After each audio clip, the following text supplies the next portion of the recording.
পুলিশের সহকারী কমিশনার পদে ১৭তম বিসিএস এ নিয়োগপ্রাপ্ত হয়ে ১৯৯৭ সালে চাকরি জীবন শুরু করেন গাজী মোহাম্মদ মোজাম্মেল হক। বর্তমানে তিনি পুলিশ হেডকোয়ার্টার্সে অতিরিক্ত ডিআইজি পদে কর্মরত।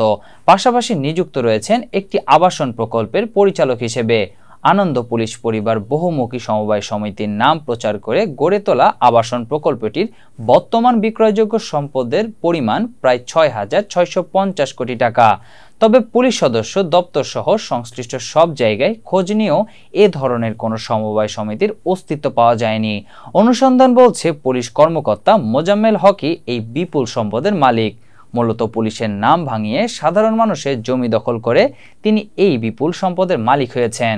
আইনের মারপ্যাচ এড়াতে কৌশলে এই বিপুল সম্পদের মালিকানা দিয়েছেন নিজের স্ত্রীর নামে। সম্প্রতি অনুসন্ধানে অতিরিক্ত ডিআইজি মোজাম্মেল হক ও তার স্ত্রী বিপুল পরিমাণ সম্পদের নথিপত্র পাওয়া গেছে। এতে দেখা যায় স্ত্রীর নামে পুলিশের শীর্ষ এই কর্মকর্তা দেশের বিভিন্ন এলাকায় গড়ে তুলেছেন প্রায় ৩,০০০ বিঘা জমি। এর মধ্যে নারায়ণগঞ্জের রূপগঞ্জে আবাসন প্রকল্পেই রয়েছে ৩,০০০ বিঘা জমি।